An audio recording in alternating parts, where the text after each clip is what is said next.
Right. Welcome to another deep dive. This time, we're going to get into a conflict that you might not have heard about before. Oh, yeah. It's the Naga-Kuki conflict in Northeast India. Wow. And our source for this one is an episode of the Accidental Explorer podcast. Okay. And this episode, it really gets into a situation that's been brewing, like, for centuries. So we're talking about, like, all these intertwined histories, contested lands. Right. It's a story that's intense and intricate, to say the least. Absolutely. So, yeah, get ready, because this one goes deep.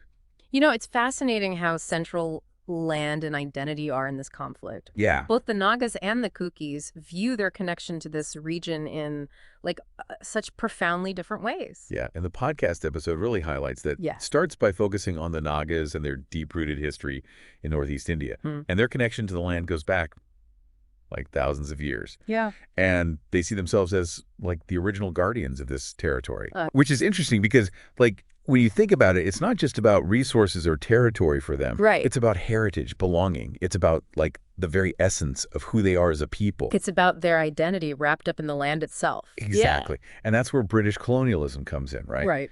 The source claims that the British brought the Kukis in from Myanmar. And then they settled them in areas the Nagas considered their own. Yeah, that's a move that just, had to spark some resentment. Oh, yeah. For sure. At least. It's more than resentment, though. Oh, absolutely. The source suggests that this was like a pivotal moment. Right. Which was perceived by many Nagas as the beginning of an ongoing encroachment and invasion of their, ancestral lands. It's a historical wound that continues to shape their perspective on the conflict even today.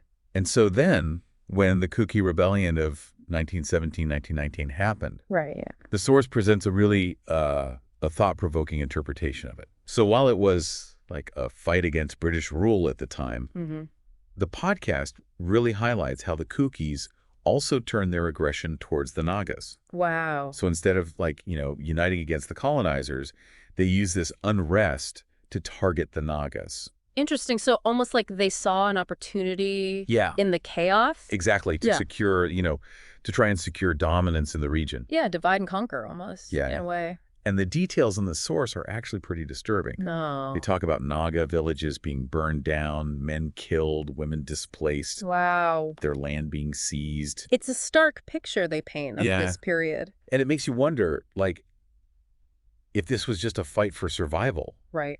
Or if it was a deliberate attempt, to eliminate the Nagas and take control of their territory. Yeah, because if we look at this through the lens of the Naga perspective, right? Yeah. It's not just a fight for survival. This is about a systematic attempt at erasure. Imagine the impact this had on their collective psyche, constantly feeling under threat. Absolutely. Right. And fast forward to the 1990s, and we see a resurgence of violence. The source claims that Kuki militant groups engaged in what's been called ethnic cleansing against the Nagas. So we have to understand what that term means in this context, right? Yeah. Because it goes beyond just fighting. Right.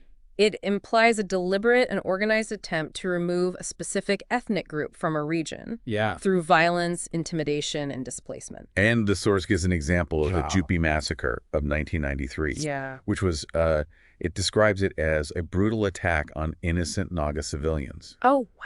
Including women and children. That's awful. And so it seems like, it's furthering this potential goal of erasing their presence. It's like they're trying to wipe them off the map. Yeah, and what's unsettling is the potential strategy behind these acts of violence. Yeah. The source seems to suggest that they weren't random. Right. These attacks. Right.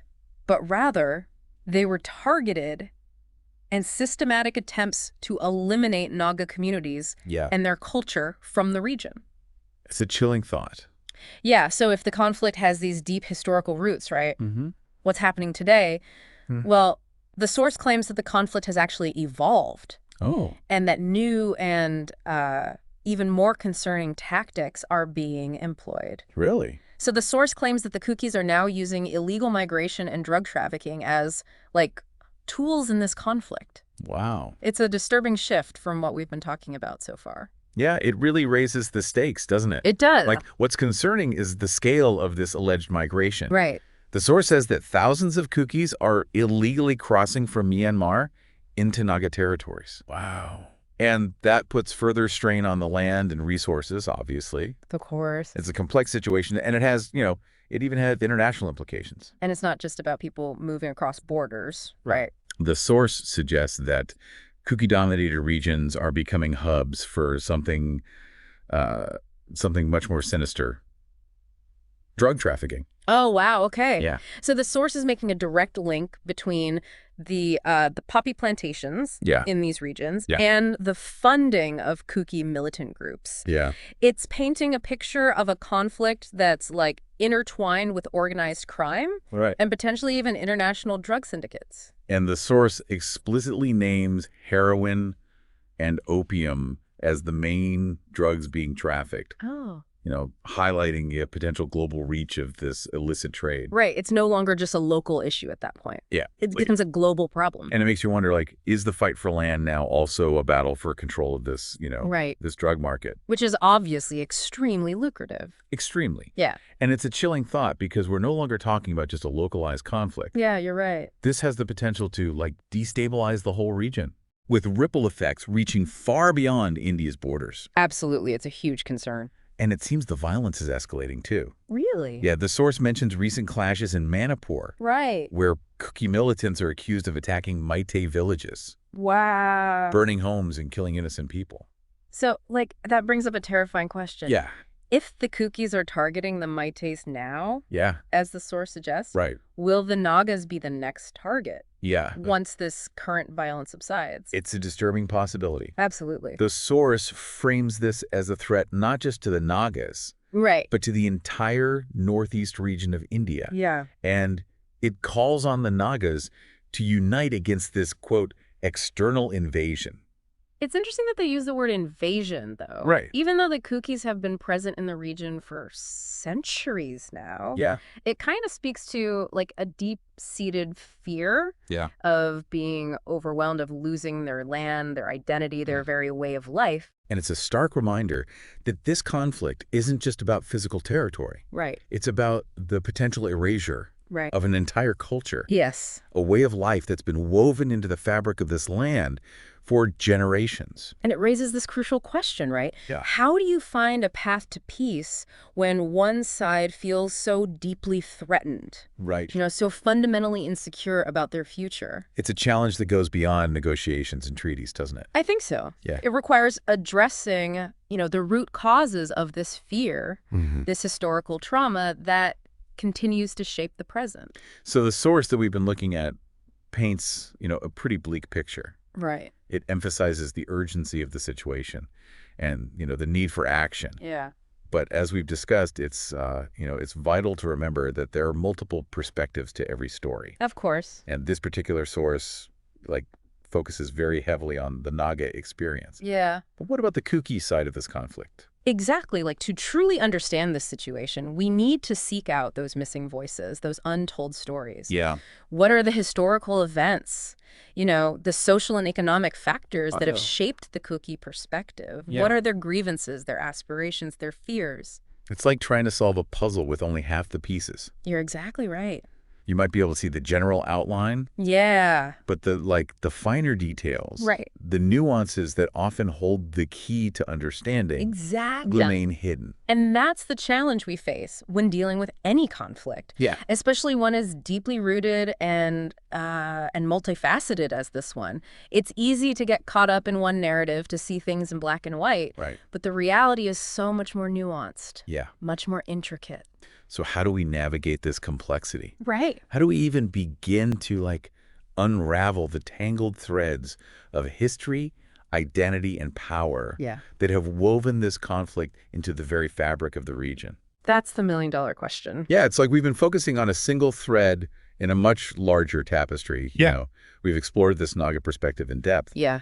But what about the Kuki side of the story? Right. What are their motivations, their experiences? Yeah, it's like reading a history book written only from one side's point of view. You might get a sense of the conflict. Right. But it would be an incomplete and potentially even biased understanding, right? Yeah. To truly grasp this complexity of the Naga-Kuki conflict, we really need to explore those like missing narratives. So where do we even begin with that? Because we've been, following this thread of this source material. Right. And it doesn't really offer any insights into the Kuki perspective. Well, it's important to remember that, the source that we've been using is just one interpretation. Yeah. It's one voice in a chorus of perspectives. Right. And to get a fuller picture, we need to look beyond this single source. Yeah. And consider, like a wider range of information. Yeah. So almost like adding layers to a map. Exactly. You right. start with the basic terrain. Yeah. But then you add details about the roads. Yeah.